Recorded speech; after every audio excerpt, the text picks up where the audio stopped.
Vamos a hacer la presentación, así no nos retrasamos más. Bien, la clase de hoy es de hemoglobina, ¿sí? ¿Qué es la hemoglobina? Primero y principal, la hemoglobina es un pigmento, se lo considera un pigmento respiratorio que está en los glóbulos rojos. Acuérdense que los glóbulos rojos eran como unas bolsas de hemoglobina que básicamente era esa la función, transportar hemoglobina. Y a través de la hemoglobina los gases, ¿sí? Tanto oxígeno como dióxido de carbono. También la hemoglobina le da el color a la sangre, ese color rojo característico. La función es, como ya dijimos, transportar el oxígeno desde los pulmones hacia los distintos tejidos, transportar dióxido de carbono desde los tejidos hacia los pulmones para que pueda ser eliminado, y también tiene una función de amortiguador del pH, lo que nosotros también denominamos efecto buffer. Eso ya lo vamos a dar con mayor detalle más cerca de fin de año cuando demos todos los sistemas buffer, pero básicamente lo que hace la hemoglobina es neutralizar los protones que nuestro mismo cuerpo produce. Si los protones son los hidrogeniones, y producto del metabolismo y producto de distintas funciones, se van produciendo distintas cantidades de ácidos, ¿sí? Entonces, ¿cómo yo determino la acidez? Es mediante el pH, y lo que hace la hemoglobina es amortiguar básicamente ese pH. Bueno, ¿y qué es la hemoglobina? Es un cromopéptido con capacidad de fijarse al oxígeno de manera reversible. Es un tetrámero con dos pares de cadenas polipeptídicas que experimentan isomeración conformacional con oxigenación. Esto lo van a encontrar en cualquier libro. ¿Cuál es su estructura principal? Está compuesta por 4 cadenas, como ven acá, 2 rojas, se ve acá, y 2 azules. 4 cadenas polipeptídicas, va a tener una estructura globular. Cada cadena va a estar unido a un grupo hemo, que son estos verdecitos. Los grupos hemo son los que contienen el hierro, ¿sí? Y son los que van a ligar cada uno una molécula de oxígeno. Hay 5 tipos de cadenas de hemoglobina: la alfa, la beta, alfa, beta, gamma, delta y epsilon, ¿sí? De acuerdo a la combinación de esta, va a predominar uno u otro tipo de hemoglobina. ¿Y cómo se forma la hemoglobina? La hemoglobina se va a formar siempre y cuando la célula esté en la parte medular, ¿sí? O sea, está en la parte de la médula ósea, cuando tiene núcleo esa célula, ahí va a formar hemoglobina. Acuérdense que el eritrocito, una vez que sale de la médula ósea, pierde su núcleo, por lo tanto ya no tiene capacidad de síntesis de ningún tipo. Entonces, en el eritroblasto, o sea, en el eritrocito inmaduro, cuando se está formando, se produce una descarboxilación del alfa-cetoglutarato, producto del metabolismo intermedio. Se va a formar succinil-CoA a partir de lo que ustedes ya conocen de bioquímica, del ciclo de Krebs. Una molécula de succinil-CoA más una glicina va a formar lo que se llama un ALA, o un ácido delta aminolebulínico, ¿sí? A esto lo vamos a llamar pirrol, ¿sí? O anillo pirrólico, que es esta estructura que ustedes están viendo acá. 4 porfobilinógenos o 4 anillos pirrólicos se unen de cabeza a cola para formar un tetrapirrol, ¿sí? O sea, con 4 anillos pirrólicos. Alternando las cadenas laterales se forma el coproporfirinógeno tipo 3, que se va a convertir en una protoporfirina 9. La incorporación del hierro se realiza de forma que al final constituye el grupo hemo, ¿sí? Cuando ya tiene la molécula de hierro. ¿Y dónde se va a producir todo esto? Parte en las mitocondrias y parte en el citoplasma, ¿sí? Toda la parte de succinil-CoA, que ustedes ya saben que es en la mitocondria, después sale al citosol, se forman lo que eran los compuestos intermedios y después nuevamente en la mitocondria sufre la quelación, digamos, con el hierro a través de una ferroquetalasa. Perdón. Bien. Estos grupos tetrapirrólicos van a estar unidos a un átomo de hierro, ¿sí? El hierro siempre tiene que estar en estado ferroso. ¿Por qué? Porque si está en estado férrico, no se une al oxígeno. Está, en cambio, en el estado ferroso, sí liga oxígeno. Entonces, el hierro forma 6 enlaces de coordinación, 4 con el nitrógeno, 1 de fijación con la cadena de globina y 1 de fijación al oxígeno. Va a haber un grupo hemo por cada cadena de hemoglobina, ¿sí? O sea que si había 4 cadenas de hemoglobinas, va a haber 4 grupos hemo, ¿sí? Bien. Acá les nombra, no hay necesidad de que sepan el peso molecular de la hemoglobina de cada una de las especies, de algunas, no de cada una. El proceso sigue la síntesis del grupo hemo para cuáles van a ser los requerimientos, qué es lo que vamos a necesitar para que se constituya esta molécula. Primero y principal el hierro, la vitamina B12, que es necesaria para la maduración en la médula, y el ácido fólico también. Vamos a necesitar para la síntesis de globina aminoácidos, ¿sí? Ya que es una cadena polipeptídica. Y la célula tiene que asegurarse de que la proporción de alfa-globina y beta-globina y de hemo sea de 2 de alfa-globina, 2 de beta-globina y 4 de hemo, ¿sí? Clases de hemoglobina. La hemoglobina del adulto es la que nosotros conocemos como hemoglobina tipo A. La hemoglobina tipo A va a tener cadenas alfa, ¿sí? Y cadenas beta. O sea, una combinación de 141 cadenas alfa y 146 aminoácidos, la cadena beta. Eso va a representar más del 95% en el adulto, ¿sí? Y es la que más predomina en la población. Esta es la más común, digamos, la hemoglobina tipo A. La hemoglobina tipo A2 va a estar dada por combinación de cadena alfa y cadenas gamma, ¿sí? Normalmente se encuentra en un menos del 3% de la población este tipo de hemoglobina A2. Después tenemos la hemoglobina fetal, que obviamente la vamos a encontrar en el feto. Por ahí, si alguien ingresa, por favor, me avisan porque yo no estoy viendo las dos pantallitas. Sí, ahí alguien escribió. Espérenme un segundo. Sí, Doc. Dice que está intentando entrar desde otro dispositivo. Dice si le puede permitir el acceso. Bueno, que ingrese. Sí, sí.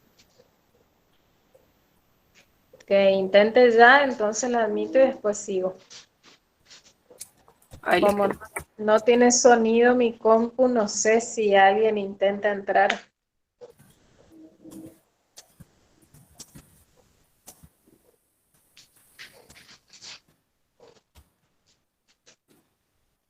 Bien. Ahí está. Avísame, Tamara, si alguien más quiere entrar. Bueno, Doc.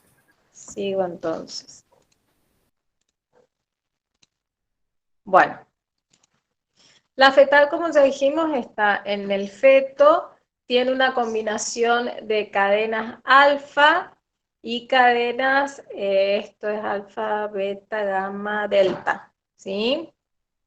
Y las del recién nacido,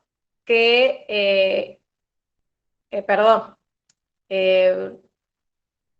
ay, ¿qué me quisieron poner? Acá entre cambiar las cosas me perdí.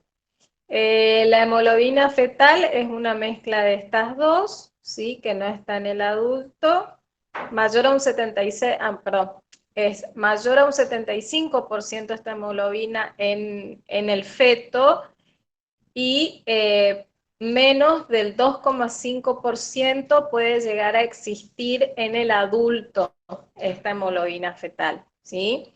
Después tenemos la hemoglobina de tipo embrionaria, que va a estar dada por dos cadenas alfa y dos cadenas épsilon, y está solamente hasta el tercer mes de la gestación del individuo. Después hay otras hemoglobinas, personalmente yo a la hemoglobina glicosilada no la considero patológica, ¿sí? Porque sí o sí siempre hay en una proporción, sobre todo en caninos, en el hombre, es muy utilizada para determinar los niveles, cuando una persona es diabética, de hemoglobina glicosilada, hay un porcentaje que es normal tenerla, ¿sí? Como dice ahí, hasta un 8% en los seres humanos y hasta entre un 10 y un 8% en los caninos. Pero ¿qué significa cuando aumenta? Que ahí sí se vuelve patológica. Significa que la sangre tiene unos niveles de glucemia mayores a los fisiológicos durante las 3-4 semanas previas, ¿sí? Al estudio, o sea, la determinación de la hemoglobina glicosilada. Es decir, a ver, ¿para qué usamos en la clínica una hemoglobina glicosilada? Si el paciente hace un ayuno y tiene una glucemia normal en el momento del estudio, pero la hemoglobina glicosilada me da mayor a lo normal, significa que ese paciente tiene una glucemia elevada la mayor parte del tiempo, ¿sí? Por eso voy a tener un mayor porcentaje de hemoglobina con glicosilación, se llama. Es como, digamos, el estudio buchón para aquel que es diabético y toma todo su remedio y hace todo bien para el estudio, que suele suceder frecuentemente en los pacientes diabéticos. Se hacen una tremenda dieta antes y toman todo lo que tienen que tomar, entonces en el momento del estudio le da normal. Pero también se le pide hemoglobina glicosilada para saber si es verdad lo que uno está viendo o el paciente está mintiendo un poquito. Lo mismo sucede con los caninos. Entonces, hasta cierto punto es esperable encontrarla, por lo tanto, yo no la consideraría tan patológica, digamos. Después tenemos hereditarias, anomalías hereditarias. La hemoglobina S, que es la que se encuentra cuando hay una anemia de células falciformes, todo eso sí es patológico, que no hay necesidad de que lo sepan a detalle. La metahemoglobina, que es cuando el hierro está en estado férrico, ¿sí? En las talasemias beta y en las hereditarias de cadenas alfa, que también son todas alteraciones hereditarias que se llaman talasemias alfa. Como dice acá, ¿qué es lo que sucede en todos estos patológicos, digamos, en todas estas hemoglobinas patológicas? Se ve alterada la frecuencia de los aminoácidos, ¿sí? Por lo tanto, no tienen una funcionalidad igual a una molécula de hemoglobina normal. Bueno, las hemoglobinas normales, como ya dijimos, hemoglobina embrionaria que tiene 2 alfa y 2 épsilon, característica en el embrión, constituida por 4 moléculas de alfa y, 2 moléculas de alfa y 2 moléculas de épsilon, ¿sí? Que en total hacen las 4. La hemoglobina fetal va a tener 2 cadenas alfa, 2 cadenas, esperen que se me hace un merengue con las letras griegas, alfa, beta, gamma, ¿sí? La hemoglobina característica del feto formado por 2 alfa y 2 gamma. En su mayor parte era en los primeros días de vida, siendo sustituida por la hemoglobina tipo A, o del adulto, que va a tener la A1, 2 alfa, 2 beta, la A2, 2 alfa, 2 delta, ¿sí? Bueno, los tipos. Vamos a tener distintos tipos o las vamos a denominar de distintas maneras a las hemoglobinas de acuerdo a qué gas se haya combinado. Por ejemplo, cuando se combina al oxígeno, la vamos a denominar oxihemoglobina. Cuando se une el ácido carbónico, que desplaza al oxígeno, ¿sí? Fácilmente lo desplaza, se llama carboxihemoglobina. ¿Sí? Esto es lo que sucede cuando hay una intoxicación, por ejemplo, con monóxido de carbono. El monóxido de carbono, perdón, yo le mandé, o sea, esto de que la computadora se me ponga, o sea, me despolariza completamente, perdón. Monóxido de carbono. ¿Vieron cuando hay, por ahí se suele escuchar que hay intoxicaciones o muertes a causa de monóxido de carbono, cuando, sobre todo en invierno, porque es lo que tienen las estufas, lo que tienen los sistemas de calefacción, ¿sí? Producen en mayor o menor medida monóxido de carbono. El monóxido de carbono es muy afín a la hemoglobina y mucho más afín que el oxígeno. Por lo tanto, lo desplaza. Cuando la hemoglobina está unida al monóxido de carbono, se le llama carboxihemoglobina. ¿Qué es lo que sucede cuando la hemoglobina disociada del oxígeno, cuando está, que es una hemoglobina que está sin oxígeno, se la llama desoxihemoglobina o deoxihemoglobina? Y la hemoglobina con el dióxido de carbono, ¿sí? Se llama carbaminohemoglobina. La afinidad entre el oxígeno y el dióxido de carbono es mucho más afín al dióxido de carbono que al oxígeno, también la hemoglobina. O sea que el oxígeno, por eso se une a la hemoglobina a nivel de los pulmones, porque en ese lugar el oxígeno está con mucha presión, ¿sí? A medida que va circulando ese eritrocito, va liberando su oxígeno y va captando el dióxido de carbono que las células van cediendo, ¿sí? Hacia la sangre. La hemoglobina posee un hierro en estado férrico, ¿sí? No capta oxígeno o no lo cede, que es lo que nosotros llamamos la metahemoglobina. Por eso habíamos dicho que el hierro tiene que estar en estado ferroso para poder captar ese oxígeno.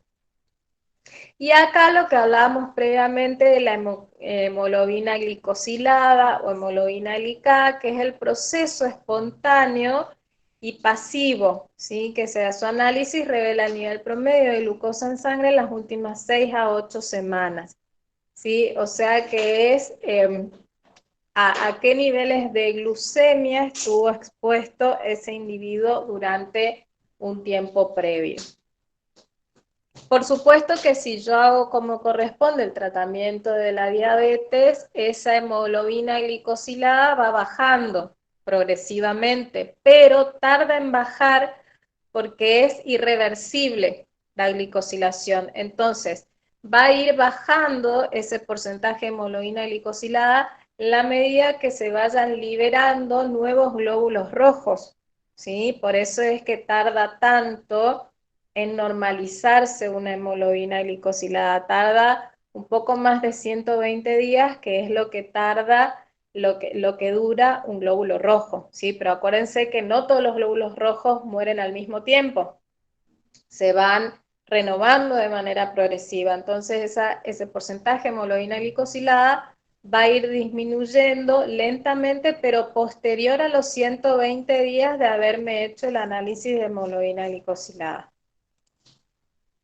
Bien, índices hematimétricos que tenemos que tener en cuenta y nos va a servir por ahí para determinar y tipificar distintos tipos de anemia. El volumen corpuscular medio, que es básicamente el tamaño del glóbulo rojo, expresa el volumen medio del glóbulo rojo. Acá están los valores, ¿sí?, de los caninos, de los equinos y de los bovinos.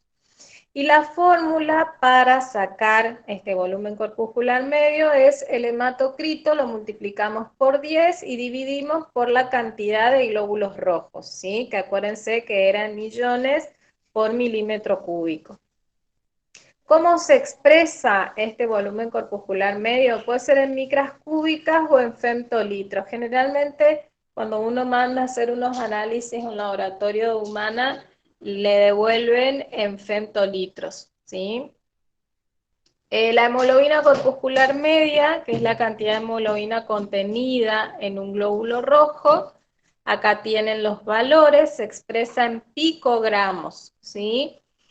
¿Y cómo se saca este valor? La hemoglobina, el valor de hemoglobina lo multiplicamos por 10 y dividimos la cantidad de glóbulos rojos. Y después tenemos la concentración de hemoglobina corpuscular media, que es el porcentaje de hemoglobina contenida en la masa globular total. Y es en porcentaje, obviamente, acá ya lo dice. Así que acá tenemos los distintos porcentajes de estas tres especies. ¿Cómo sacamos el valor de la hemoglobina? Por 100 dividido el valor del hematocrito de nuestro paciente. La utilidad, el tamaño de los glóbulos rojos nos permite identificar si frente a una patología de la sangre, o sea, todos los glóbulos rojos, ese glóbulo rojo es pequeño, que se llama microcito, que ya lo dimos la clase pasada, o si es más grande, que lo denominamos macrocito. Hay muchas anemias, por ejemplo, la anemia que es por deficiencia de hierro es microcítica e hipocrómica, ¿sí? Es un glóbulo rojo pequeño y es un glóbulo rojo pálido, ¿sí? Se lo ve de menor color que lo normal. Si el valor de la hemoglobina corpuscular media es normal, la anemia será normocrómica, ¿sí? Si el valor es bajo, será anemia hipocrómica, ¿sí?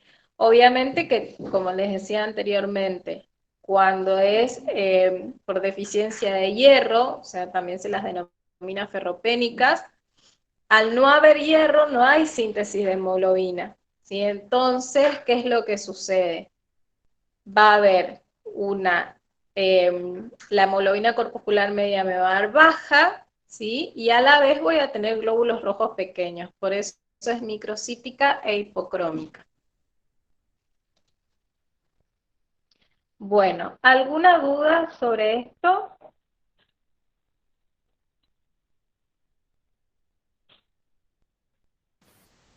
Esto ya lo tienen en el aula virtual, así que todas las fórmulas y todo lo relacionado a esto, que por ahí ustedes dicen, bueno, no me voy a acordar, la van a tener ahí para poder anotarla y para poder estudiarla.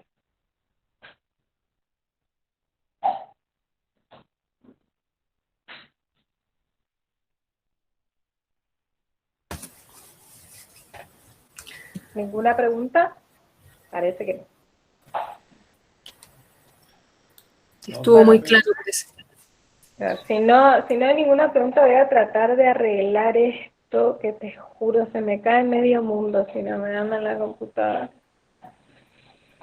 Bueno, bueno chicos, Los dejo, nos vemos la próxima y bueno, voy a tratar de arreglar este aparato endemoniado, a ver qué es lo que algo se habrá quemado porque no le encuentro otra explicación, que no ande nada el audio. Nos vemos. Nos vemos, profe. Chao, profe, gracias. No, profe. Hasta luego, profe. No, profe. Buen fin de profe.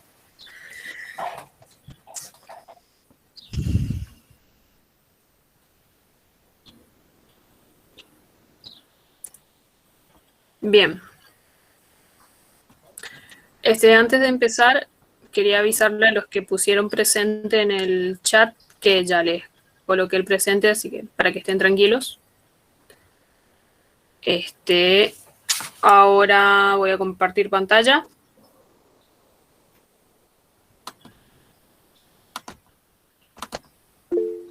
Ay, se me sale cada ratito.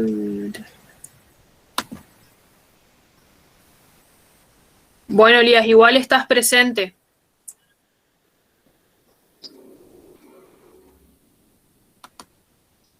Le voy a escribir en el chat porque... Ahí Tamara ya le escribí al chico. Ah, bueno, muchísimas gracias. Perfecto. Bueno. Ahí está.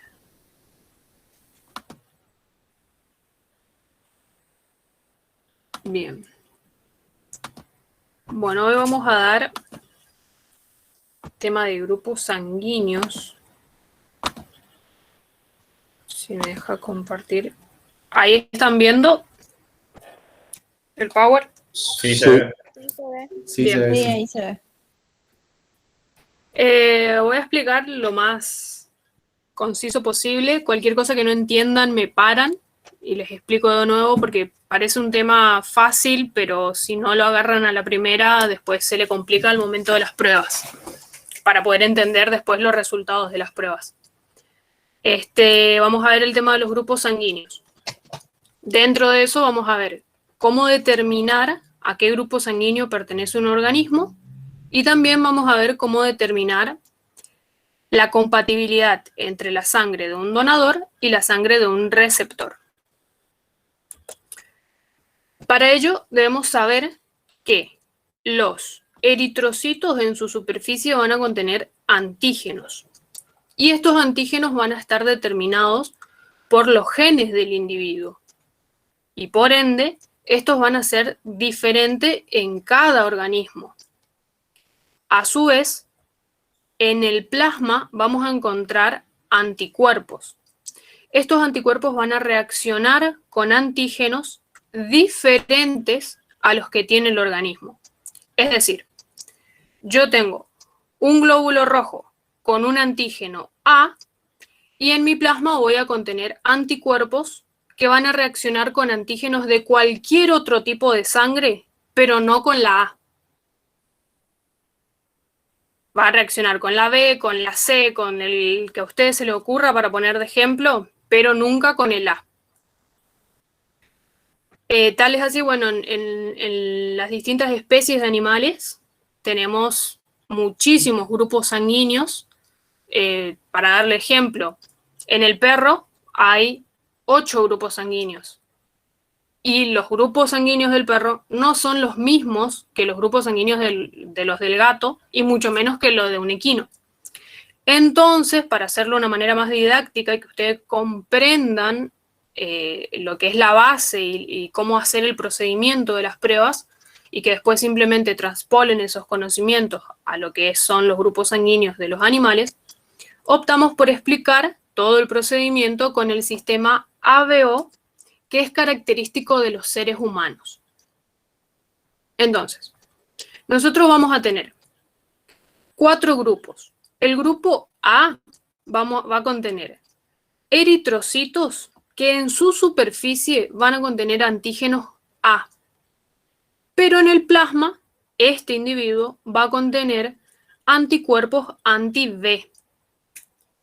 Es lo contrario que lo que ocurre en el grupo B, el cual el eritrocito va a contener antígenos B y el plasma va a contener anticuerpos A. A su vez, podemos encontrar individuos que tengan un grupo AB. ¿Qué quiere decir esto? Que los eritrocitos van a contener en su superficie antígenos para A y antígenos B. Pero en el plasma no van a contener ningún anticuerpo.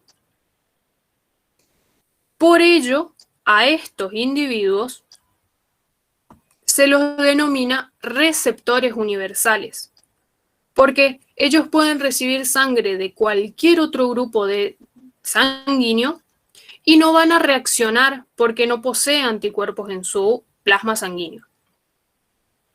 Y por último encontramos el grupo 0 u O, el cual no contiene ningún antígeno en su superficie, pero contiene anticuerpos para A y para B. A este también se lo denomina dador universal, porque yo puedo dar sangre de una persona o de un animal, vamos a llevarlo animal, de este tipo de grupo, y no va a reaccionar nunca con un antígeno, con un anticuerpo, perdón, A o con un anticuerpo B, porque él no tiene antígenos. Pero, sin embargo, no le puedo dar sangre de otro grupo que no sea el mismo, porque, como verán, tiene anticuerpos para los dos tipos de antígenos. Acá vemos lo mismo, pero de una manera de más gráfico. Aquellos que tienen antígeno A tienen anticuerpos para B. Los que tienen antígeno B tienen anticuerpos para A. Los que tienen los dos tipos de antígeno no tienen ningún anticuerpo, y el que no tiene ningún antígeno tiene anticuerpos para los dos. Acá es lo mismo. Hasta ahí. ¿Viene bien? ¿Entendieron? ¿No tienen dudas? Sí, está bien. Bien, prosigo. Bien. Y después tenemos lo que es el factor RH. En el factor RH vamos a tener dos opciones. Puede ser o negativo o positivo.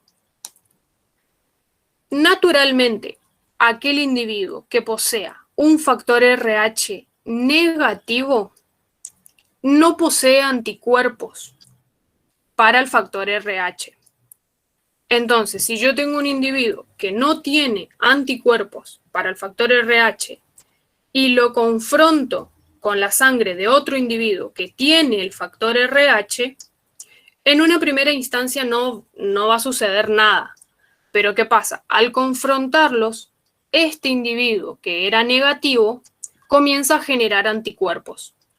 Entonces, para una segunda exposición, ya va a tener anticuerpos y va a reaccionar, va a producir lo que denominamos como reacciones transfuncionales.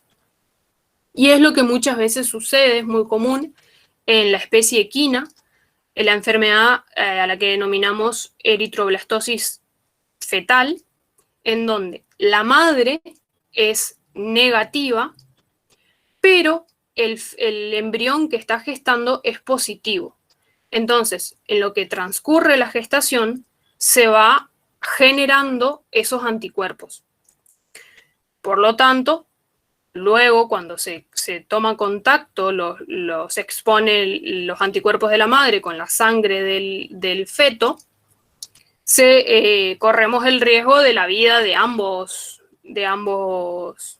ejemplares. Por ello es importante determinar a qué grupo sanguíneo pertenecen. Bueno, acá es más de lo mismo, van a ver ustedes, dependiendo del tipo de sangre, si es positivo o negativo, si puede donar a quién y de quién puede recibir. Eso es más de lo mismo, ustedes lo pueden analizar y de acuerdo a lo que entienden, después hacer sus propias uniones y controlar con este cuadro. Acá, ¿cómo determinamos a qué grupo pertenece? Bien, la determinación de los grupos sanguíneos se puede hacer por aglutinación en placa o por aglutinación en tubo. Generalmente se hace en placa porque es mucho más fácil. Simplemente se requiere estos reactivos que simplemente son anticuerpos para A, son anticuerpos para B, y este es el anticuerpo para el factor RH. Se coloca una gota del reactivo y una gota de sangre. se lo mezcla, se puede mover un ratito la placa y al cabo de unos minutos vamos a observar los resultados. Si nosotros vemos aglutinación, que se va a ver como está acá en este extremo, quiere decir que la sangre contenía antígenos A. Por lo tanto, los anticuerpos A y los antígenos A se confrontaron, reaccionaron y aglutinaron. Como la sangre no contenía antígenos B, no hubo reacción, entonces verán así. Acá, en AB, van a ver una leve reacción porque, como dijimos, los eritrocitos de este grupo contienen tanto antígenos A como antígenos B. No tienen en la misma cantidad que estos, pero tienen, entonces algo reacciona, algo se puede ver. Y acá vemos la aglutinación del factor RH, que en este caso es positivo porque hay aglutinación. En caso de que sea negativo, se vería de esta forma. Bien. Hasta ahí es cómo determinar los grupos sanguíneos. Después podemos ver cómo determinar la compatibilidad sanguínea entre un dador y un receptor. A ver, esto es importante porque nosotros debemos saber que si nosotros queremos donar sangre, transfundir sangre a un animal enfermo, encontramos un donante, pero no sabemos a qué grupo pertenece, no le hacemos estas pruebas, puede suceder que no sean compatibles y en vez de arreglar o de ayudar al paciente que estaba enfermo, estamos agravando el cuadro. Entonces, para eso vamos a tener dos tipos de pruebas, una prueba mayor y una prueba menor. En la prueba mayor vamos a confrontar los eritrocitos del donante con el suero del receptor. Y en la prueba menor va a ser lo contrario. Tenemos los eritrocitos del receptor con el suero del donante. Ahí, antes de leer los resultados, se procede así. Nosotros le sacamos sangre a ambos individuos, colocamos la sangre en tubos, dejamos coagular y separamos lo que es la suspensión de eritrocitos del suero. Para la prueba mayor, colocamos 2 gotas de eritrocitos del donante con el suero del receptor. Y en el otro caso, 2 gotas de eritrocitos del receptor con gotas del suero del donante. ¿Por qué una es mayor y la otra es menor? Porque nosotros, como les dije, teníamos los anticuerpos en el plasma. Entonces, si esta reacción da positiva, va a ser menor la cantidad de anticuerpos que reaccionen con estos eritrocitos. ¿Por qué? Porque esto es del donante. Entonces, cuando ingrese al organismo, esos anticuerpos se van a diluir en todo el plasma del individuo. Entonces va a ser menor la probabilidad de que exista una reacción fuerte que nos pueda agravar la sintomatología de nuestro paciente. Y es por ello que al momento de obtener los resultados podemos tener 4 resultados posibles. Podemos tener que los individuos son compatibles, es decir, que no hay reacción, no hay aglutinación, que son incompatibles, es cuando ambas pruebas dan positivas, se produjo aglutinación en ambas pruebas, y vamos a tener un caso que es posible realizar la transfusión, es decir, nosotros no podemos encontrar frente a un caso, un animal que se encuentre en shock, que necesite una transfusión en ese mismo momento, que no se pueda esperar porque corre en riesgo la vida del paciente, y tenemos un donante. Pero no sabemos nada del donante, lo único que podemos hacer es esta prueba. Si esta prueba nos da la mayor negativa y la menor positiva, nosotros podemos realizar la transfusión teniendo todas las precauciones posibles. Pero se puede realizar cuando la cuando la menor da positivo y la mayor negativo. Ahora, nunca debemos realizar la transfusión cuando la prueba mayor da positivo y la prueba menor da negativo. Y bueno, eso es todo. No sé si entendieron. Tamara, ¿podés Sí, explicar la última diapositiva? O sea, las dos últimas, que no entendí bien. bien. Por Lo de la favor. última prueba, sí. Sí, el tema es así. Vos tenés, en tus eritrocitos del donante vos vas a tener antígenos. Y en tu suero receptor vas a tener anticuerpos. Entonces, vos al confrontar esto, estás confrontando los antígenos del donante con los anticuerpos del receptor. Entonces, si sea el caso de que no sean compatibles, todos los eritrocitos que vos le estés intentando brindar a tu paciente enfermo se van a aglutinar en el plasma del receptor, o sea, en el organismo del receptor, en el organismo de tu animal enfermo, se van a aglutinar estos eritrocitos que vos le estás transfundiendo. Y eso te va a agravar la situación. Sin embargo, si vos tenés una prueba menor, es los eritrocitos del receptor con el suero del donante. Entonces, supónganse ustedes, tienen 1 litro de sangre entera para pasarle a un animal que está enfermo, teniendo en cuenta esta prueba menor, es el suero del donante el que tiene los anticuerpos. Entonces, cuando yo le transfundo ese litro de sangre, ese litro de sangre se va a diluir en toda la economía, en toda la cantidad de sangre que contenga nuestro individuo.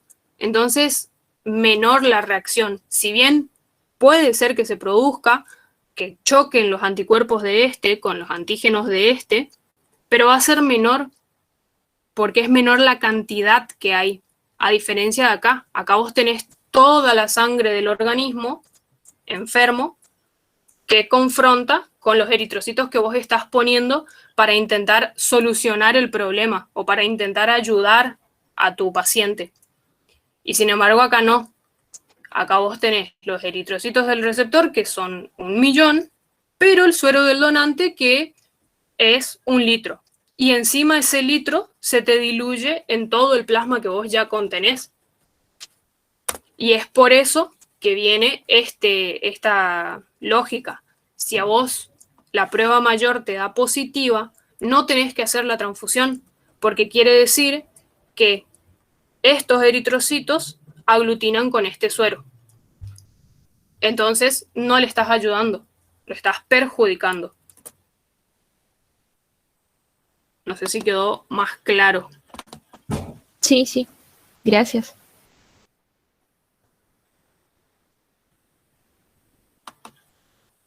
No sé si tienen alguna otra duda. Es cortita la clase de hoy. Antes se encuentra todavía Arrieta María Gabriela.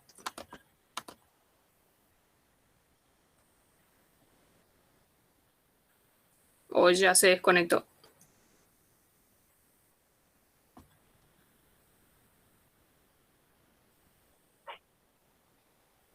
Pregunto, ¿ahí me escuchan? Sí, Doc, se le Sí, escucha. Doc.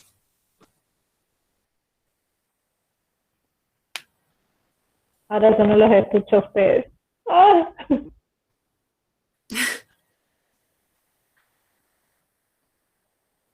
Bueno,